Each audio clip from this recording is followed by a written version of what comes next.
Bismillahirrahmanirrahim. Hijrah selepas Fathu Makkah. Fathu Makkah ni satu titik yang sangat penting dalam sejarah Islam. Mereka yang memperjuangkan Islam sebelum Fathu Makkah, sebelum kemenangan yang besar, pahalanya lebih besar daripada mereka yang masuk Islam selepasnya. Dan sebab itu, bila berlaku zaman pemerintahan Umar bin Khattab radhiyallahu an, bertambahnya hasil negara. Kita cakap tentang pemerintahan sikit. Bila Nabi menegakkan negara di Madinah, zaman Nabi, gaji sama antara hakim dengan kerani dia, pembantu dia, sama gaji. Gaji sama. Antara gubernur, wali daerah dengan pembantu dia, sama belaka gaji.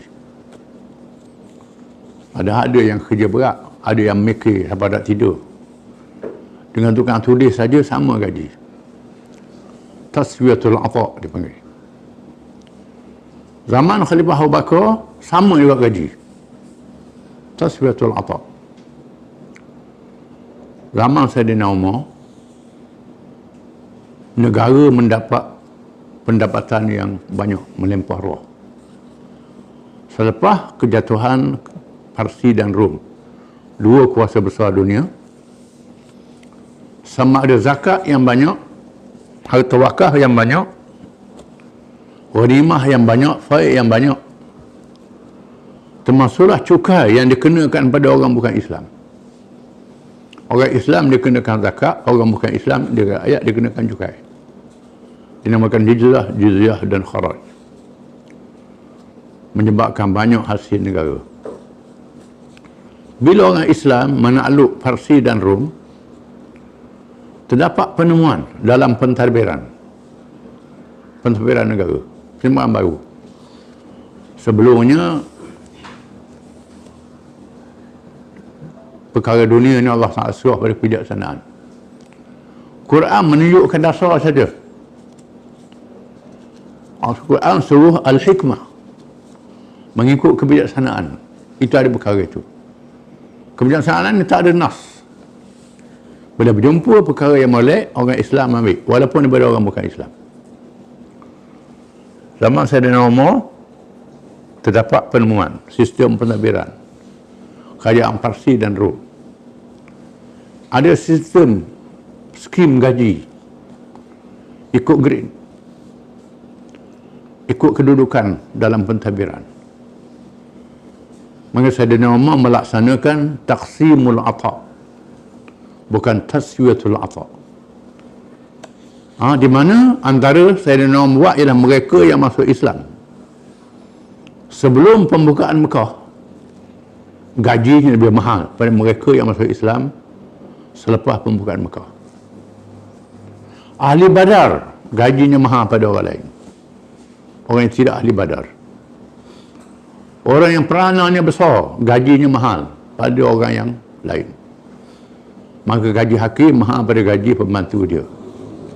Gaji jeneral tentera mahal pada puebek, pada orang bawah, ketua pasukan. Dibuat sistem gaji zaman Sayyidina Umar.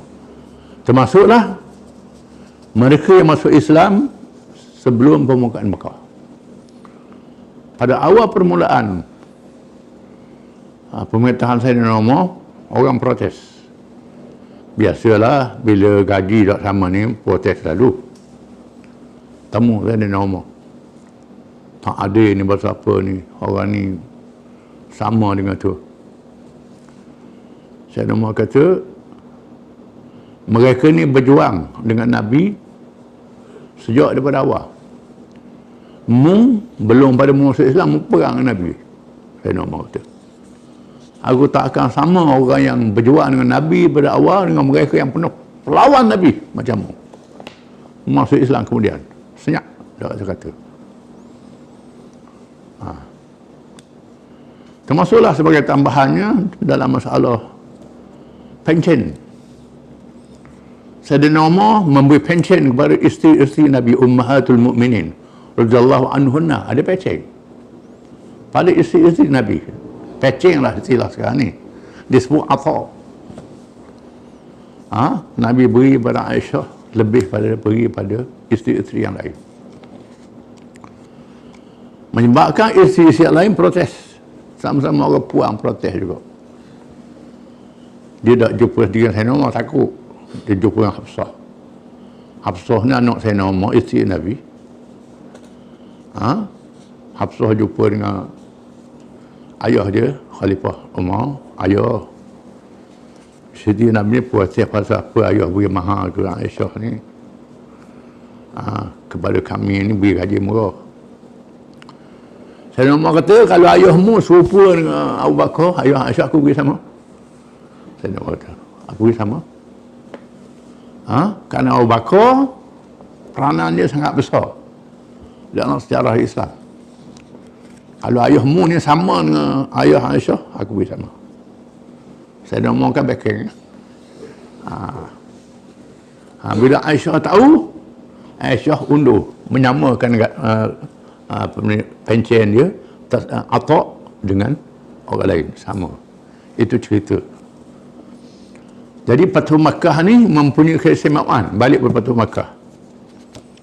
Fathu Makkah juga meletakkan titik perbezaan di sisi Allah dan kalangan orang yang menganut Islam sebelumnya dan selepasnya di sisi Allah dan Rasulnya sallallahu alaihi wasallam.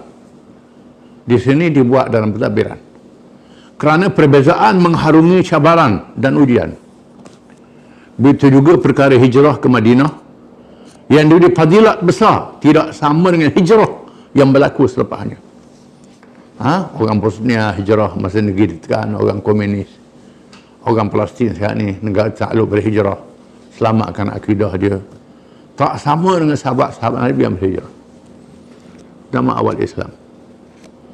Allah Ta'ala berfirman, firman Allah SWT, la yastawi minkum man anfaqa min qabli al-fathi wa qatal ulaika a'zamu darajatan min alladhina anfaqu min ba'du wa qatalu wa kullan wa'adallahu al-husna. Ini ayat Quran. Tidaklah sama di antara kamu orang-orang yang membelanjakan hartanya serta turut berperang sebelum Fathu Makkah, sebelum pembukaan Makkah. Mereka itu lebih besar darjatnya daripada orang-orang yang membelanjakan hartanya serta turut berperang sesudah itu. Dan tiap-tiap satu puak Allah janjikan balasan yang sebaik-baiknya. Surah Al-Hadid ayat yang ke-10 disebut dalam Quran dengan nas Quran. Rasulullah SAW bersabda, la hijrata ba'da fathi Makkah walakin jihadun wa niyyah wa idza stunfirtum fangfiru. Ini hadis Nabi menafsirkan ayat ni. Tidak lagi hijrah selepas Fathu Makkah yang dapat kelebihan itu maksudnya. Tetapi yang ada ialah jihad dan niat. Dan apabila kamu dikerah supaya keluar berjihad, maka keluarlah berjihad. Ini yang ada sehingga hari kiamat. Sehingga hari kiamat jihad itu ada. Jihad Fathu Makkah tak ada lagi selepas berlaku peristiwa itu. Allah Ta'ala tutup kelebihan itu. Dan sebab itu sahabat lebih pada orang lain. Sebab itu tak boleh maki sahabat-sahabat Nabi. Maka kalangan Syiah yang Nabi sahabat-sahabat yang maki sahabat Nabi ni salah, tak boleh. Ada yang terlajuk, bukan semua Syiah begitu. Ada yang terlajuk memaki sahabat-sahabat. Dan sebab itu Ayatullah Khamenei yang memimpin Iran sekarang ni mengarahkan orang-orang Syiah berhenti daripada memaki sahabat Nabi. Ini kerana dia alim sungguh, dia tahu, dia taqiq. Ulama-ulama termasuk Imam Ja'far As-Sadiq, Imam Zaid, dan Imam Al-Baqir. Imam-imam ni tak maki sahabat-sahabat Nabi. Jadi orang Syiah kemudian ni melampau, tak betul tu. Maksudnya tidak ada lagi fadilat hijrah seperti hijrah ke Mekah selepas Mekah dibebaskan. Walaupun berlakunya hijrah dan fadilatnya dalam kalangan mereka yang tinggal di negeri yang menindas Islam dengan zalim, yang memaksa penganutnya berhijrah kerana menyelamatkan agama Islam. Adapun jihad menegakkan Islam dan mempertahankannya serta fadilatnya tetap berlangsung selagi ada Islam dan pendukungnya. Perjuangan Islam tak mati. Hijrah yang terpaksa tak mati. Tetapi hijrah Makkah habis di situ saja. Ini berkait dengan hijrah. Peristiwa Juzaimah berkait dengan cerita ini. Selepas Khalid bin Al-Walid radhiyallahu anhu kembali menyelesaikan tugas merobohkan berhala Al-Uzza yang kita baca dulu, Rasulullah SAW menugaskannya pergi ke kampung Bani Juzaimah yang terletak ke arah Yalamlam yang menjadi miqat haji kepada umat Islam yang datang dari timur, termasuk Asia Tenggara dan Yaman. Bila kita nak pergi Mekah, orang Asia Tenggara ni atau nak pergi umrah, di umur nak kapal terbang, ini sudah sampai Yalamlam, tempat miqat, pakai ihram. Maka Nabi menghadkan pakaian ihram tu dipakai miqat. Maka ni dipanggil bagi orang timur Yalamlam. Orang negeri lain ada miqat dia. Orang timur ni orang Yaman, termasuklah orang Malaysia, Indonesia, Yalamlam. Jadi Bani Juzaimah ni tinggal di kawasan ini. Khalid bertolak dengan anggota pasukan selama 350 orang dari kalangan Muhajirin, Ansar dan Bani Sulaim. Mereka ditugaskan untuk berdakwah, bukannya menyerang. Kabilah Juzaimah terkenal dengan sifat ganas. Kabilah ni sangat ganas. Orang Badui yang sangat ganas. Mereka telah melakukan jenayah membunuh bapa saudara Khalid bernama Faqih. Masa jahiliah. Dia bunuh pak saudara Khalid bin Walid. Dan membunuh bapa Abdurrahman bin Auf. Bapa Abdurrahman bin Auf dibunuh juga. Kabilah ni bunuh. Ganas kabilah ni. Abdurrahman bin Auf ni ialah salah seorang 10 sahabat yang Nabi janji syurga. Khalid bin Walid ni sahabat yang Nabi panggil pedang Allah. Pedang Allah tu Nabi beri nama. Abdurrahman bin Auf ni ahli syura. Menteri Nabi lah. 10 orang, Bakar, Umar, Uthman, Ali, Abu Ubaidah, Amir bin Jarrah, Abdurrahman bin Auf, Sa'ad bin Abi Waqqas, Sa'id bin Zaid, Zubair bin Awam, Talha bin Ubaidillah. 10 orang. Ini 10 sahabat yang dianggap paling besar jadi ahli mesyuarat Nabi, Abdurrahman bin Auf. Ayah Abdurrahman dibunuh oleh Badui Bani Juzaimah. Apabila pasukan ini sampai ke tempatnya dan disertai pula oleh Bani Sulaim. Sulaim ni kabilah Badui juga. Dan mereka punah membunuh seorang tokohnya bernama Malik bin Asharid bersama 2 saudaranya. Bani Juzaimah ni punah bunuh pemimpin kabilah Bani Sulaim. Tiba-tiba Bani Juzaimah merasa takut. Lalu mereka bersedia dengan senjata untuk berperang. Dia takut keluar dengan senjata juga. Orang ganas bawa senjata. Oleh Khalid bertanyakan mereka, apakah pegangan kamu, Islam atau kafir? Khalid ni pengelima. Apa pegangan kamu? Islam bukan kafir. Mereka menjawab, sabakna. Ini bahasa daerah. Sabakna. Sabakna ni dengan makna kami telah tukar agama. Maknanya telah Islam lah dalam bahasa mereka. Tanpa menyebut aslamna. Bahasa Quraisy ialah aslamna. Kami telah masuk Islam dalam bahasa Arab. Fasih, bahasa Quraisy, bahasa Quran. Dia sebut sabakna. Sabakna. Macam kita Patah Timur, Patah Barat, lain bahasanya. Orang Terengganu kata hamba, Kelantan kata hamba. Demo. Begitulah. Mu. Perkataan tu, sabakna. Dia kata begitu. Tak kata aslamna. Patut aslamna.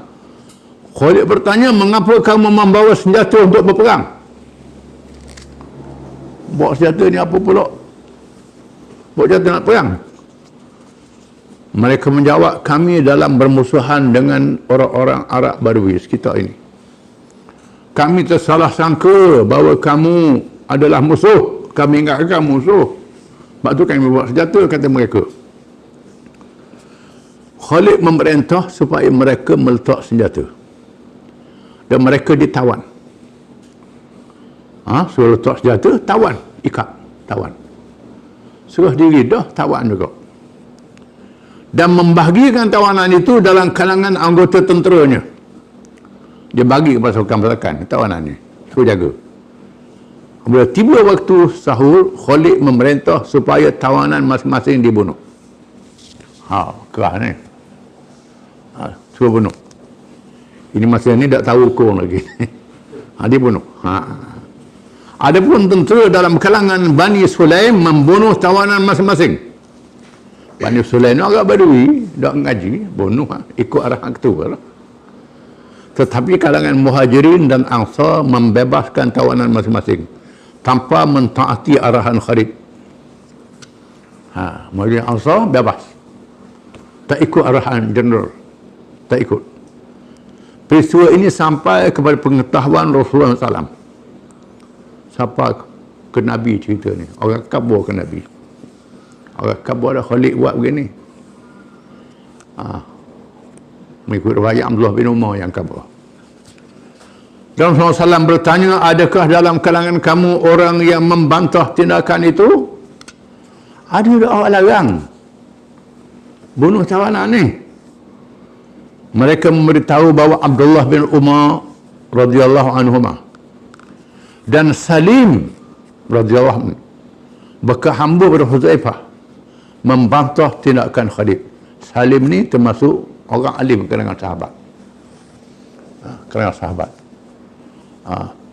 Abdullah bin Umar juga kalangan ulama sahabat, anak Sayyidina Umar yang masuk Islam tak silap dulu pada ayah dia. Alim juga ni. Alim ulama sahabat. Lalu Rasulullah menadah tangan dan bersabda, Allahumma inni abra'u ilaika mimma sana'a Khalid. Ya Allah, Tuhanku, aku berlepas diri daripada apa yang telah dilakukan oleh Khalid. Nabi minta ampun kepada Allah Ta'ala. Aku tak kena mana Khalid buat ni.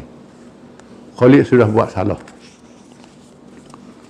Seterusnya Rasulullah SAW menugaskan Ali bin Abi Talib radhiyallahu anhu supaya pergi ke kampung Juzaimah supaya membayar diat dan ganti rugi harta benda kepada penduduk Juzaimah yang dibunuh dengan cara yang salah. Mengikut hukum Islam, bila bunuh orang dengan cara yang salah, kena bayar pampasan, bayar diat. Diat mughallazah. Minggu lepas kita dah baca tentang diat mughallazah ni sebut dalam ucapan Petu Makkah. Ratus ekor unta. Dinilai harganya. Bayar. Ali telah membayar diat dengan unta dan perak serta ganti segala harta yang musnah, termasuk bekas untuk minuman anjing, ganti juga.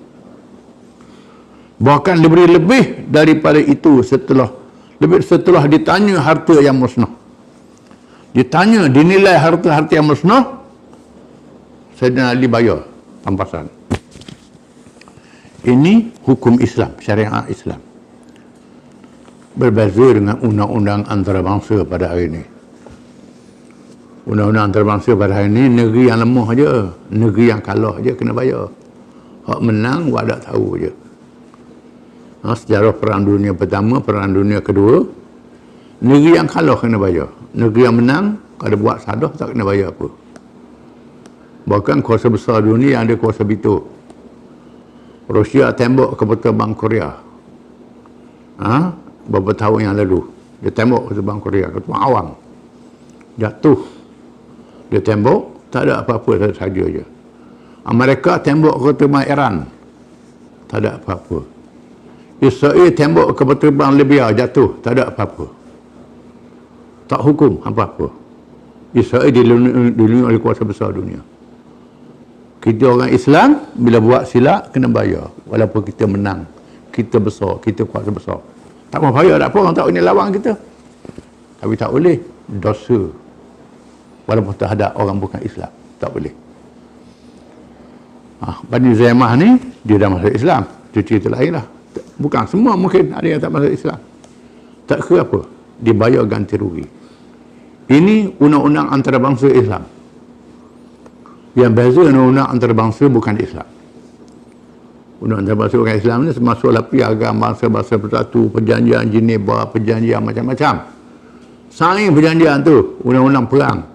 Tapi negeri lemah yang kena hukum. Negeri kuat, negeri yang kuasa besar macam Amerika, dia buat jenayah perang di Vietnam, jenayah perang di mana-mana pun, orang awam dia bunuh macam guna apa ni, racun serangga bunuh. Tak ada apa-apa pada dia. Orang awam mati, tak ada apa-apa. Kita orang Islam kena hukum. Ibn Ali radhiyallahu pula menemui Rasulullah SAW, maka diterima dengan sangat gembira dan bersabda, asabta wa ahsanta ay wazada wa fi riwayatin wallazi ana abduhu lahi ahabbu ilayya min humurin na'am. Dia Sayyidina Ali cerita ke Nabi. Sayyidina Ali buat begini. Ini bijak Sayyidina Ali ni. Sayyidina Ali memang bijak. Bijak pada orang lain. Bila Sayyidina Ali cerita dia buat begini, engkau telah melaksanakan perkara yang betul, engkau telah melaksanakan yang baik mengikut riwayat yang lain. Demi Tuhan yang aku menjadi hambanya, ia lebih aku kasih daripada unta merah, barang yang paling berharga. Kenderaan paling berharga, aku lebih suka barang paling berharga. Sayyidina Ali buat ni satu tindakan yang sangat baik. Memang Sayyidina Ali ni bijak, termasuk dalam kes yang lain. Bila Sayyidina Ali tugas pergi ke Yaman, berlaku satu peristiwa, orang gadil laga, tahan Cina, tahan singa, tahan corong. Bila singa masuk, jatuh dalam corong ni, bila nak tikam ramai-ramai, jatuh orang. Jatuh orang, mati. Mati orang. Singa mampu, orang mati. Kabilah sama kabilah balah, nak perang. Orang ni tuduh orang yang bunuh, tuduh orang yang bunuh. Padahal sama-sama nak takak singa. Sayyidina Ali pun panggil kabilah-kabilah ni. Hak tukang, hak yang mati ni kabilah mana? Hak yang terlibat ni kabilah mana? Sayyidina Ali pun minta semua kabilah-kabilah yang terlibat ni kena bagi unta, bagi kambing. Bagi itu. Tanggungjawab, lepas tu beri pampasan kepada keluarga yang mati ni. Ni bijak Sayyidina Ali. Selesai masalah, tak ada perang, tak jadi kelahi. Banyak dalam peristiwa kehakiman, Sayyidina Ali menunjukkan satu pandangan yang diiktiraf oleh Nabi SAW. Bukan kerana kita Syiah dah, Sayyidina Ali bijak sungguh. Memang dia bijak sungguh lah. Ini kebijaksanaan. Sebab tu Sayyidina Abu Bakar rojok Sayyidina Ali, Sayyidina Umar rojok Sayyidina Ali, Osman rojok Sayyidina Ali, banyak-banyak kes. Kerana ada kebijaksanaan dia dalam mengendalikan urusan. Dan dia mudah pada orang lain. Jadi khalifah yang keempat. Kita akan baca cerita dia insyaAllah. Peristiwa Bani Zaimah ni menyebabkan berlakunya pertengkaran di antara Khalid bin Walid dan Abdurrahman bin Auf. Balah. Khalid bin Walid. Khalid bin Walid salah. Abdurrahman bin Auf pun ayah dia mati kau. Hak ni pot dari dia mati. Sehingga Khalid memaki Abdurrahman bin Auf, menegur Khalid dengan berkata, bila Abdurrahman bin Auf kata, Khalid, awak telah melakukan kerja jahiliah di masa Islam. Kata Abdurrahman bin Auf ke Khalid, awak dalam masa Islam buat kerja jahiliah. Khalid menjawab, aku membalas terhadap pembunuh bapamu. Aku bunuh ayahmu juga. Abdurrahman bin Auf menjawab, pembohong, aku telah membalas terhadap pembunuh bapaku. Awak membunuh orang yang telah Islam kerana membunuh seorang sahaja di zaman jahiliah. Kerana orang tu bunuh seorang, awak bunuh ramai-ramai. Khalid menjawab, siapa yang memberitahu bahawa mereka telah Islam? Siapa khabar dia masuk Islam? Masuk Islam apa? Ulama orang berkata, semua anggota pasukan memberitahu bahawa mereka memberitahumu, iaitu mereka mendirikan masjid dan mengaku Islam. Buat masjid tu, mengaku Islam. Sebenarnya awak menuntut bela terhadap kematian bapa saudaramu Faqih. Bukan Faqih. Khalid menjawab, aku melaksanakan perintah Rasulullah untuk menyerang mereka. Rasulullah serang, aku serang. Balak. Rasulullah menegahkan, awak pembohong. Sebenarnya awak menuntut bela terhadap pembunuh bapa saudaramu Faqih ni. Akhirnya Rasulullah SAW campur tangan dan bersabda, mahlan ya Khalid, da'anka ashabi, fawallahi law kana laka Uhudun zahaban fa'anfaqtahu fi sabilillah ma adrakta ghuduwatan rajulin minhum wala rawhatah.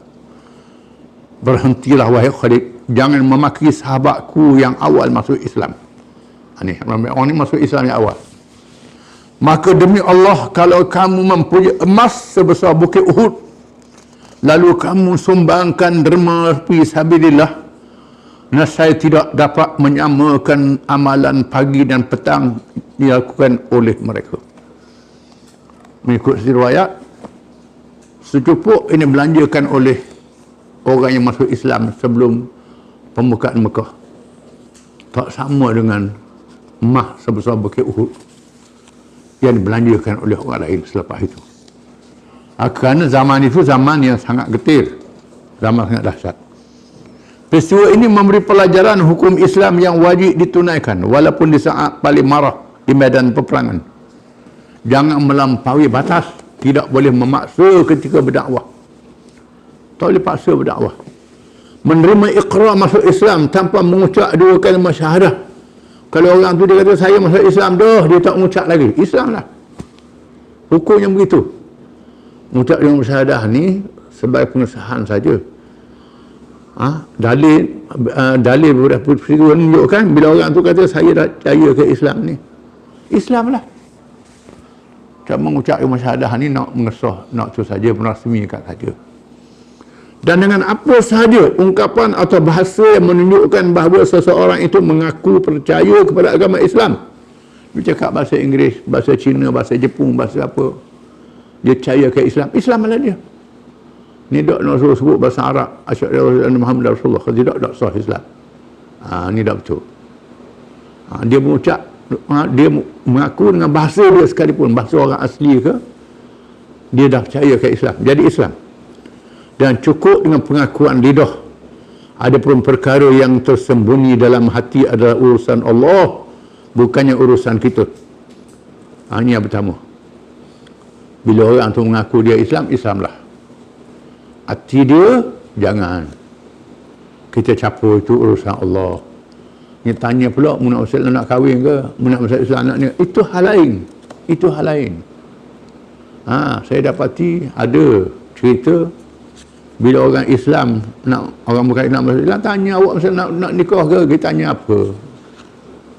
Jangan tanya banyak-banyak. Bila orang nak masuk Islam, terima dia masuk Islam. Dia nak menikah, dia nak apa ke, itu cerita lain. Islam kan dia dulu. Ini memayahkan orang masuk Islam. Ini tidak bijak dalam berdakwah.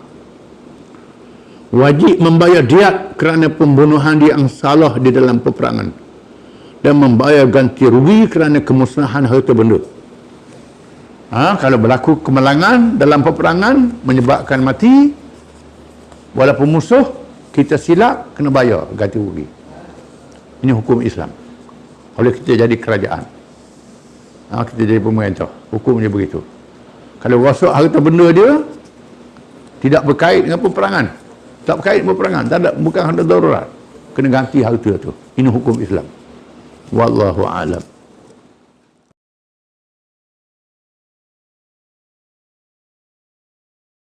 Bismillahirrahmanirrahim.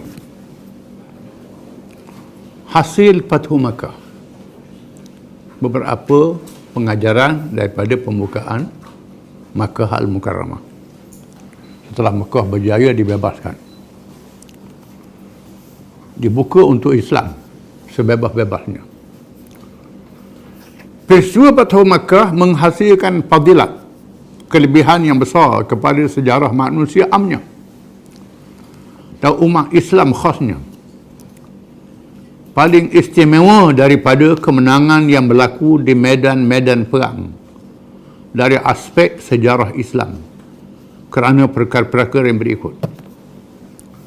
Fathu Makkah ni peristiwa yang penting dalam sejarah Islam sehingga hari kiamat. Sebab itu dirakamkan dalam Al-Quran surah Al-Fatah, dalam surah Al-Quran, ayat Quran, kemenangan Makkah ini. Yang pertama, Fathu Makkah menjadi kunci kemenangan besar yang berikutnya, yang membawa kepada perubahan pembaharuan yang besar dalam kehidupan manusia di semenanjung Arab dan dunia sekelilingnya. Oleh kerana Mekah ni pusat kepada penganut-penganut agama Samawi. Sebab Mekah dibuka di Ibrahim AS. Ibrahim disanjung oleh orang-orang Yahudi, orang-orang Kristian menamakan Abraham, orang-orang Islam Ibrahim, dan orang-orang musyrikin penyembah berhala Brahma disanjung oleh penganut-penganut agama Samawi dan tidak Samawi.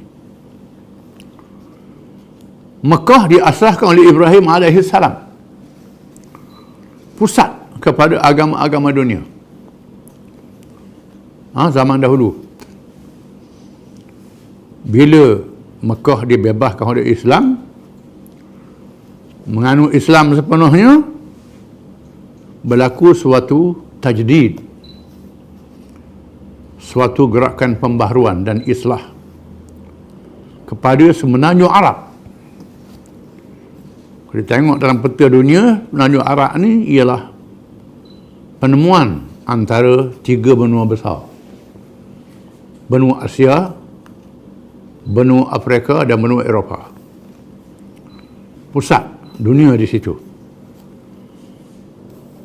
Dan Mekah dikuasai Islam sepenuhnya. Yang sebab itu diletakkan hukum Mekah ni tak boleh masuk agama lain selepas Fathu Makkah. Lepas Nabi isytihar dalam surah Bara'ah, orang bukan Islam tak boleh masuk di Mekah dan Madinah, dan tak boleh bermukim di semenanjung Arab. Jadi hari ini ada kerajaan-kerajaan Arab buat masuk macam-macam agama. Buat rumah ibadat di teluk kawasan menanjung ini salah. Ini sudah melanggar isyaharan yang Nabi SAW buat. Satu penjamulan sudah berlaku sekarang, menanda tanda-tanda akhir zaman, dunia akan musnah. Yang kedua, Fathu Makkah memerdekakan tanah suci Mekah dari belenggu keberhalaan, membersihkannya daripada segala bentuk syirik, dosa paling besar di sisi Allah, dan menjadikannya tempat ibadat secara tauhid kepada Allah yang Maha Esa. Bila Mekah dibebaskan, penting bebas daripada syirik. Syirik ialah menyembah Tuhan yang lain daripada Allah. Syirik ini dosa paling besar sekali. Inna Allah la yaghfiru an yushraka bih wa yaghfiru ma duna dzalika liman yasha. Sesungguhnya Allah Ta'ala tidak mengampun dosa orang yang syirik, yang melantik Tuhan yang lain daripada Allah. Allah Ta'ala mengampun dosa yang lain daripada itu. Dosa bunuh orang, dosa berzina, dosa minum arak, dosa makan riba. Semua dosa yang lain dibersihkan dengan hukuman di dunia, hukuman khizah, hukuman hudud, dan dengan bertaubat, dengan istighfar, dengan amal yang saleh boleh menghapuskan dosa, amal yang baik. Tetapi syirik tak boleh hapus dengan istighfar. Mesti menolak syirik itu, mengucap 2 kalimah syahadah, beza dengan yang lain. Syirik dosa paling besar. Jadi Mekah dibebaskan daripada dosa paling besar, syirik. Yang ketiga, Fathu Makkah menjadikan Mekah negeri aman, al-baladul amin, negeri aman yang diisytiharkan oleh Al-Quranul Karim dan kehendak Allah sejak mencipta langit dan bumi. Waj'al hadzal balada amina, doa Nabi Ibrahim, jadikan Mekah negeri yang aman. Aman Mekah ni, tak boleh dihuru-harakan di situ. Kalau orang buat huru-hara, mencabur penghormatan keamanan yang diisytiharkan oleh Allah. Kerana Allah Ta'ala ada isytihar Mekah ni negeri yang aman. Kalau ada orang buat kacau, ini melanggar perisytiharan Allah Ta'ala. Yang keempat, Fathu Makkah menjadikan Kaabah kiblat yang bersih daripada kekotoran syirik. Maka umat Islam di mana sahaja mereka berada, berhadap ke arahnya secara ikhlas, beribadat hanya kepada Allah, bukan menyembah batu Kaabah, tetapi hanya menjadi tanda untuk kesatuan arah menghadap ketika menyembah Allah. Walaupun batu Kaabah dipindah ke mana sahaja, maka arah kiblat tetap di tempatnya yang asal. Bila Fathu Makkah berlaku, Allah Ta'ala isytihar Kaabah ada kiblat. Kaabah dibina oleh Ibrahim AS, dijadikan kiblat untuk beradab, bukan menyembah Kaabah, tidak. Ini beza dengan orang bukan Islam, sembah salib, sembah patung, sembah berhala. Kita berhadap ke arah Kaabah, bukan sembah Kaabah itu. Dalilnya, kalau batu Kaabah tu dirobohkan, dibawa ke mana-mana saja, kita tak boleh hadap ke arah batu yang dipindah itu. Mesti hadap sana juga. Menandakan kita menghadap, menyembah Allah Ta'ala kepada hala tuju yang satu. Kaabah menjadi tanda untuk hala tuju, menghadap saja. Menyembahnya Allah yang Maha Esa. Ini faham? Dalilnya, kalau Kaabah diroboh, pindah ke lain, tak boleh pergi ke lain. Situ juga hadap. Sayyidina Umar pernah menyebut ketika tawaf, masa dia khalifah, dia pergi ke Mekah, dia tawaf, Sayyidina Umar kata Hajar al-Aswad, wahai Hajar al-Aswad, aku tahu mu ni batu yang tak ada manfaat, tak ada mudarat. Kalau aku tak tengok Nabi kucukmu istilam, aku tak Islam kucukmu, kata Sayyidina Umar. Kerana Nabi kucuk Hajar al-Aswad sebagai satu penghormatan, bukan sembah batu. Hajar al-Aswad ni batu yang paling mulia dalam Kaabah itu.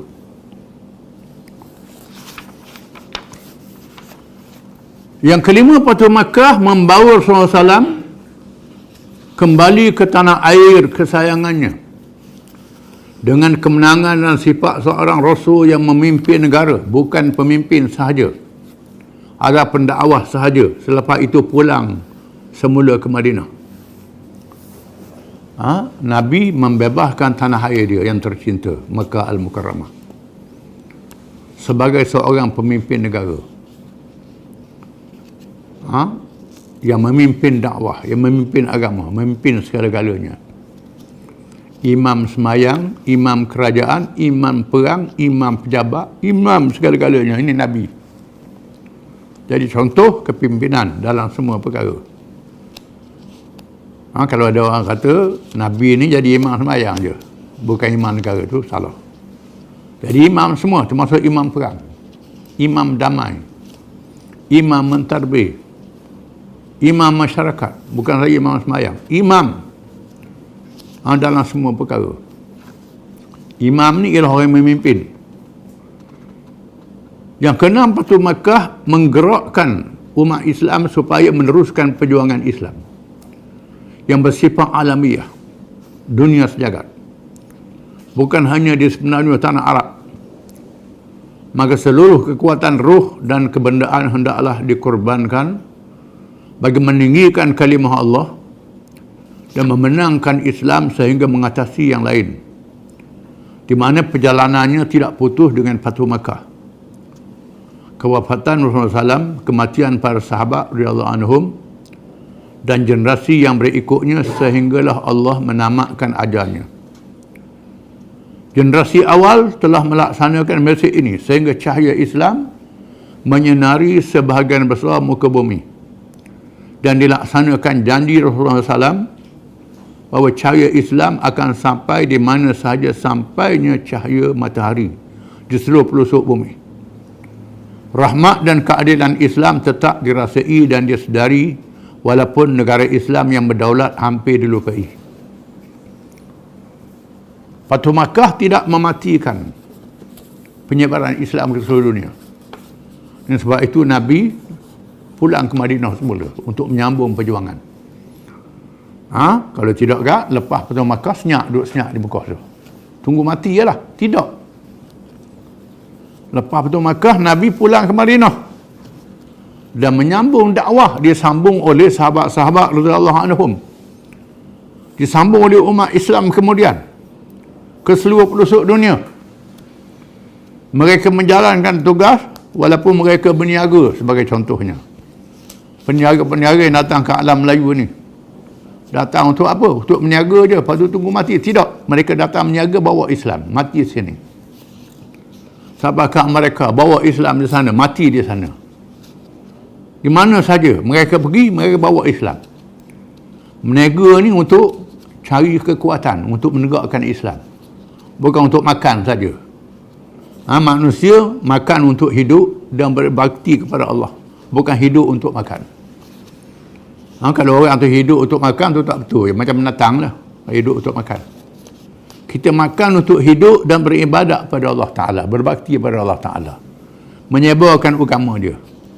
Dan sebab itulah orang Islam di mana saja dia dihantar, dia sebagai seorang peniaga, dihala di tanah air dia, berhijrah ke mana-mana pun, dia bawa Islam itu, dia sebarkan. Sama ada sebagai bala tentera, sebagai pendakwah, sebagai ulama, sebagai peniaga, sebagai apa saja.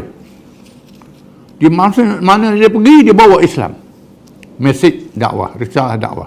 Ini peranan dia.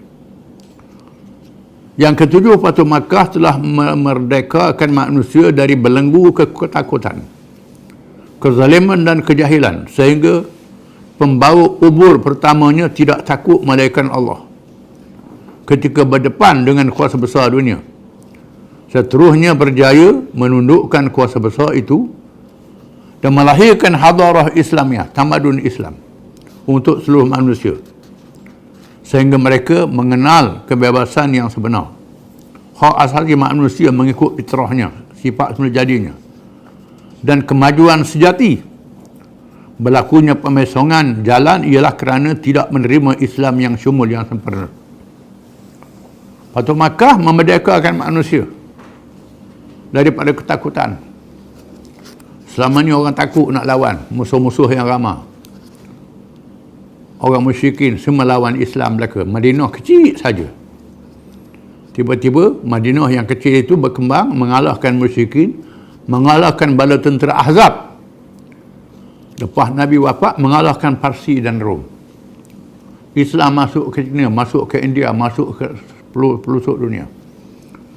Mengislamkan manusia dan mengislamkan ilmu. Ilmu dunia yang memberi manfaat diambil oleh Islam. Ilmu sains, teknologi, macam-macam jenis orang Islam ambil daripada China, India, Mesir dan lain-lain. Diislamkan ilmu itu. Ilmu itu jadi Islam. Dengan makna ada halal dan ada haram dalam ilmu. Bukan tak ada halal, tak ada haram. Ilmu untuk memakmurkan bumi, menghidupkan bumi dengan perintah Allah Ta'ala, menegakkan syariat dalam semua perkara. Orang barat dia ambil ilmu Islam, ilmu dunia saja dia ambil, ilmu sains teknologi daripada Andalusia, Spanyol, daripada Baghdad, Mesir, India dan lain-lain. Dia ambil ilmu ni, buat balik ke negeri dia, cipta ilmu sains dan teknologi, berlaku revolusi industri. Islamnya tak ada. Akhir jadi jahat, buat senjata nuklear, buat obat jadi dadah, jadi penimpala. Reka macam-macam alat nak menega obat, menega macam-macam jenis, menega baju, ada racun pula. merosakkan manusia, tamak halaba, memusnahkan kerana tak ada batas halal dan haram. Sebab ilmu sudah lari daripada Islam. Fatu Makkah mengislamkan manusia dan ilmu. 8 Fatu Makkah memberi hak kepada semua umat manusia. Maka kepimpinan umat Islam silih berganti kepada bangsa yang beriman dan berilmu. Tidak hanya terkongkong pada bangsa Arab sahaja. Semua yang berlaku selepas itu adalah terlaksananya firman Allah Ta'ala, wa'adallahu alladhina amanu minkum wa amilus salihat la yastakhlifannahum fil ard kama istakhlafa alladhina min qablihim wa liyumakkinanna lahum dinahum alladhi irtada lahum wa liyubaddilannahum min ba'di khawfihim amna ya'budunani la yusyrikuna bi syai'a wa man kafara ba'da dzalik fa ulaika humul fasiqun.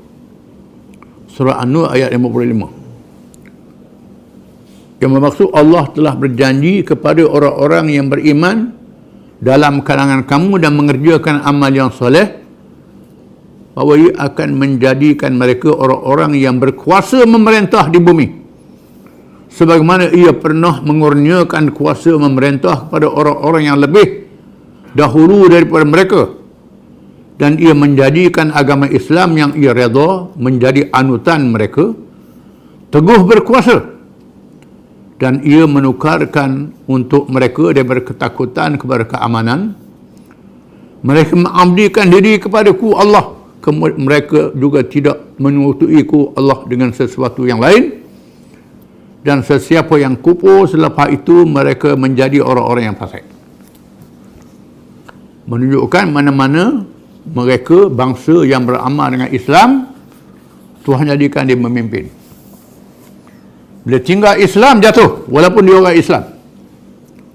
Orang Arab zaman Khulafa' Rashidin, zaman Umayyah, zaman Abbasiyah. Bila kerajaan dah kaya, maju, menang, orang yang memerintah ni leka. Lalai, leka, dah jadi kerajaan, jadi pemimpin, harta banyak, duit banyak, jadi orang besar, puak-puak dia. Orang Turki masuk Islam. Orang Turki masuk Islam. Turki yang masuk Islam ni asalnya askar, asalnya mujahidin. Ada yang mengaji jadi ulama, orang Bukhara, orang Asia Tengah, jadi macam-macam, orang Kurdis. Bila orang Arab dah tinggal Islam, orang naik, orang masuk lain, memimpin pula. Kerajaan Uthmaniyah, kerajaan Ayyubiyah, macam-macam kerajaan. Kerajaan Islam daripada bukan bangsa Arab. Bila bangsa tu tinggal Islam, ada bangsa lain pula terima Islam. Bangsa yang tinggal Islam tu jatuh. Begitulah yang kita bangga. Melayu ni Islam, Islam tu Melayu. Kalau Melayu ni tinggal Islam, jaga orang Melayu jatuh. Tuhan tukar kaum lain ikut Islam. Kaum lain pun macam orang Arab pula. Orang Arab sudah tak adalah sekarang ni, tak ada peranan orang Arab. Duduk balas sama sendiri, bangga dengan dia Arab saja je, tapi tak ikut Islam. Hanya puak yang ikut Islam saja diselamatkan oleh Allah. Bila ikut Islam, berlaku keamanan. Bila Islam tu berkuasa, hukum hudud, hukum qisas dilaksanakan, menyebabkan perampok, penyamun, penjenayah takut. Orang rasuah pun takut bila laksanakan hukum Islam. Maka negeri jadi aman, jadi molek, sejahtera. Bila kaum yang beramal dengan Islam pula, leka pula. Tuan lain, latih kaum lain pula. Silih berganti. Itu senario yang berlaku dalam perubahan dunia yang kita kena sedar. Jadi zaman sekarang ni kita menghadapi zaman orang Islam jatuh, tapi agama Islam tak mati. Cahaya Islam tak padam. Cuma tunggu bangsa mana yang pegang umbur Islam ni. Bangsa itulah yang akan memimpin dunia. Dan lahirnya golongan yang disifatkan oleh Allah, kuntum khaira ummatin ukhrijat linnas ta'muruna bil ma'ruf wa tanhauna 'anil munkari wa tu'minuna billah. Surah Al-Imran ayat 110. Adalah kamu sebaik-baik umat yang dikeluarkan untuk manusia. Syarat dia apa? kamu menyuruh kepada yang baik, kamu mencegah kemungkaran, dan kamu beriman kepada Allah. Kalau kamu Islam tapi jahat, tak suruh pada yang baik, tak cegah kemungkaran, tak beriman sebenar, tak layak untuk memimpin. Kecuali kalau kamu beriman pada Allah, menjalankan kewajipan, suruh pada yang baik, cegah kemungkaran, dengan kuasa pemerintahan Islam, dia muliakan Allah, tak muliakan kamu. Yang ke-9, seterusnya Fathu Makkah membatalkan sangkaan buruk yang ditiupkan oleh syaitan ke dalam hati orang-orang yang tidak beriman. Mereka menjadi takut untuk bersama dengan Islam, kerana menjadi orang yang beriman berarti menempuh kesusahan dan kemusnahan hidup. Allah mendedahkan perkara tersebut dengan firman-Nya, wa qalu inna tabi'il huda ma'aka nutakhassaf min ardina wa lam numakkil lahum haraman aminan yujba ilaihi thamaratu kulli syai' rizqan min ladunna walakinna aktsarahum la ya'lamun. Surah Al-Qasas ayat 57. Dan mereka berkata, yakni pemimpin Mekah berkata, sekiranya kami mengikut petunjuk Islam bersamamu, nescaya kami akan dihapuskan oleh musuh dari negeri kami Mekah. Adakah mereka sedar kamilah Allah yang telah menetapkan mereka berada di tanah haram Mekah yang aman ini? Dikurniakan kepada mereka buah-buahan yang tiap-tiap jenisnya menjadi rezeki kurnia dari sisi kami, dan tetapi kebanyakan mereka tidak mengetahui. Bila Nabi bawa Islam, mereka kenal Nabi ni seorang yang baik, mulia akhlaknya, seorang yang sangat amanah, dipercayai, diberi gelaran Al-Amin, seorang yang bijak, dilantik menjadi hakim, menyelesaikan masalah. Mereka puji Nabi ni cerdik, bijak, baik, tak pernah bohong.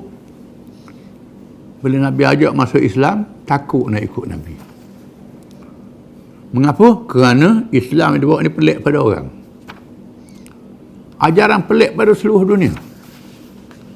Seluruh dunia suka minaruk, seluruh dunia buat maksiat, seluruh dunia zalim, seluruh dunia tak baik.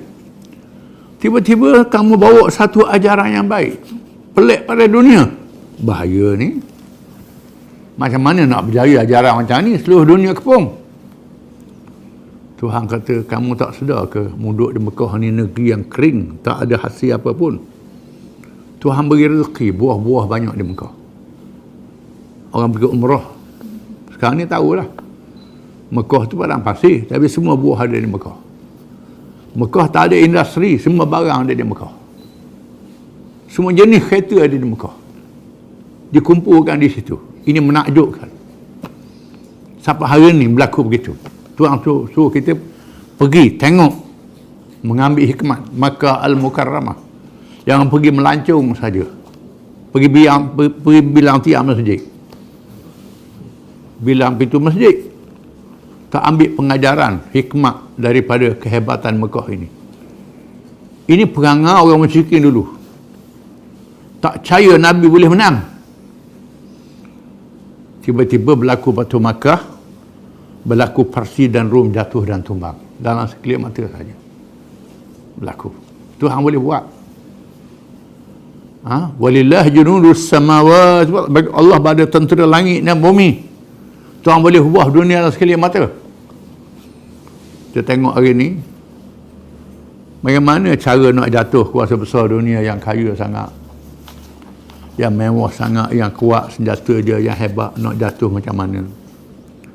Mari penyakit COVID baru ni, habis dunia, tak boleh lawan mereka. Ni bala tentera Allah untuk mengajar manusia. Allah Ta'ala Maha Berkuasa. Bala tentera Allah. Kita orang Islam kena insaf. Di sana ada kuasa Allah Ta'ala yang boleh mengubah alam ini.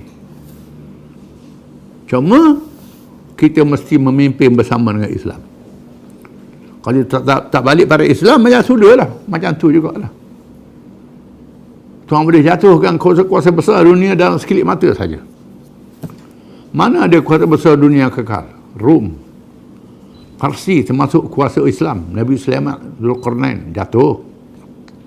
Tuhan ganti pula, silih berganti. Biadikal khair, Allah Ta'ala tukar kerajaan yang baik bersama dengan Islam. Itu petunjuk Allah yang kita kena faham. Dan sebab itu kita kena bersama dengan Islam dalam semua keadaan. Pasang, surut, menang, kalah ikut Islam, mesti akhirnya berjaya. Kejayaan yang benar, kejayaan bersama dengan Islam di hari akhirat. Wallahu a'lam.